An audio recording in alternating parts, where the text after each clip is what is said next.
ખેડા જિલ્લાના મહુધા તાલુકાના કેયજ ગામમાં અઠવાડિયાથી લાઇટ તથા પીવાના પાણીની સમસ્યા છે। કેયજ ગામમાં છેલ્લા કેટલાક સમયથી લાઇટ અને પીવાના પાણીની વ્યાપક સમસ્યા હોવા છતાં તંત્ર દ્વારા કોઈ નિકાલ નહીં કરવામાં આવતો હોવાનો ગ્રામજનોનો આક્ષેપ છે। લો વોલ્ટેજના કારણે પૂરતા પ્રમાણમાં પાણી ન આવતું હોવાની ગ્રામજનો જણાવી રહ્યા છે। મારું નામ સંગીતાબેન, હું કેયજ ગામની રહેવાસી। પાણીની અને લાઇટની બે સમસ્યા છે અમારે। કેટલા સમયથી આ સમસ્યા છે?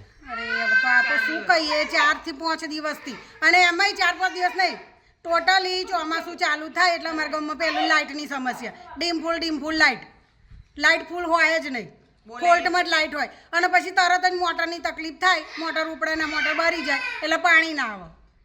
એટલે પાણીની પહેલી સમસ્યા, લાઇટની એનાથી પહેલી સમસ્યા। વિદ્યુત બોર્ડ વાળાને ફોન કર્યો, કેટલા આ બાબતે કોઈ રજૂઆત કરવામાં આવી ખરી? કરેલી સરપંચ સાહેબે રજૂઆત, અમે સરપંચને કરી, સરપંચ સાહેબે ઉપર રજૂઆત કરી, પણ કોઈ અમારે કઈ જ ગામનું સાંભળતું નથી। નિકાલ આવતો જ નહીં કઈ વાતનો।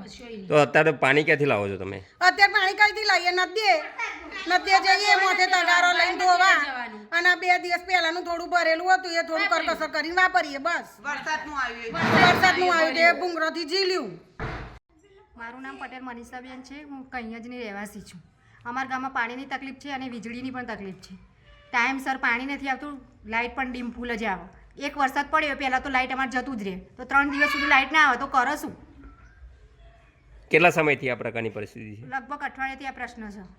પાણીનો સંપ આવેલો છે, પાણી પહોંચે છે ખરું તમારી સુધી? પાણીનો સંપ છે, પાણી ઘણું છે, પણ આટલી સુધી પહોંચતું જ નથી આ છેવાડા ગામડી।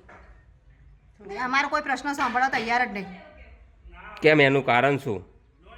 આગળ રજૂઆત સરપંચને કરી, અમે સરપંચ આગળ રજૂઆત કરો, પણ આગળથી કોઈ ઇન્ક્વાયરી જ નહીં થતી એની। ભૂપેન્દ્રભાઈ ડાયાભાઈ પટેલ, કૈયજ ગામ। રજૂઆત કા લાઇટની, લાઇટમાં જે ગામની સર્વિસ કરવાની એ કોઈ આવતા જ નહીં સર્વિસ કરવા। જૂના વાયરો લબડી પડ્યા, જોઈન્ટ એટલા બધા છે કે એનું કોઈ સમારકામ થતું જ નહીં। ઉનાળામાં ઝાડ કાપવાનો હોય તો ટીમ આવે ખરી, પણ દારૂ પીને જતી રહે પાછી, ઝાડ બાર કાપવું નહીં। કેટલા સમયથી આ પ્રકારની પરિસ્થિતિ? આ પ્રકારની પરિસ્થિતિ અમારો જન્મ થયો ત્યાં નહીં। વિકાસ બાબતે શું કહેશો? વિકાસ બાબતે શું, આ સરપંચશ્રી આ સ્ટ્રીટ લાઇટ જે ચાલુ કરવાની છે 3 મહિના છેલ્લા બંધ છે, એ નહીં થતી, સાફ સફાઈ નહીં થતી, પાણી ના તો ત્યાં પીવાના પાણીની સમસ્યા મોટા ભાગે હોય છે, શું કહેશો તમે? લાઇટ વગર શું પાણી આવે? સરકાર દ્વારા અહીંયા આરો પ્લાન્ટ જે સંપ નાખવામાં આવ્યો છે, હા, પાણી પહોંચે છે ખરું? પાણી પહોંચે છે। કેટલા દિવસ? અત્યારે 4 દિવસથી, આ તો ઠીક છે, વાવાઝોડું આવ્યું એટલે 4 દિવસથી બંધ છે પાણી। લગભગ 4 દિવસથી પાણીની સમસ્યા છે જ, અને જે વાવાઝોડાને લઈને પાણી કેવું કે જીબી અને જે ખિજલપુર બંનેનો પ્રોબ્લેમ છે। પાણી એવું છે કે ખિજલપુરવાળા એવું કહે છે કે અમારો કોઈ મોટર કે કોઈ અમારું કોઈ બોર્ડ કંઈ પ્રોબ્લેમ નથી।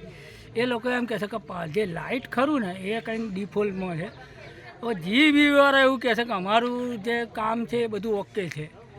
એટલે બંનેવને અત્યારે કામ ચાલુ જ છે।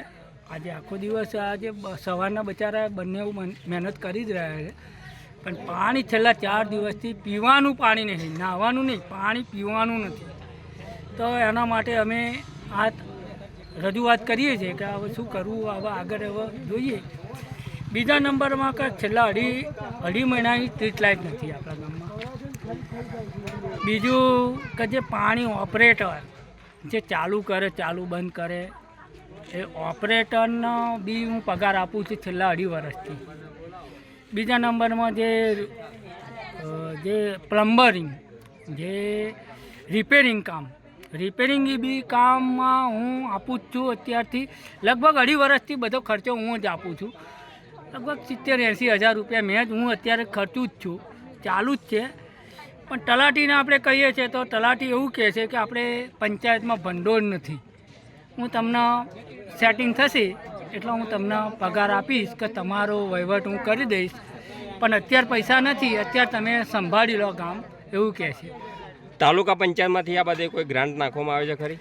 હવે એ તો હવે તલાટી જ જાણે ને, આપણે તો કંઈ જાણતા જ નથી। મેં ખુદ 1 મહિનાથી તલાટીને જોયો નથી। એટલે અને તલાટી મારા- આવે છે ખરા અહીંયા ગ્રામ પંચાયતે? આવે છે પણ આવે જ છે, રેગ્યુલર આવે છે, બુધવારે આવે છે. મારા આવ્યા પછી 6 તલાટી બદલાઈ ગયા છે. અને મેં જ્યારે રજૂઆત કરી છે એક જ વાત આવી છે, એક જ પ્રશ્ન આવ્યો છે કે આપણે પંચાયતમાં ભંડોળ નથી. બસ અત્યારે તમારી માગણી શું છે?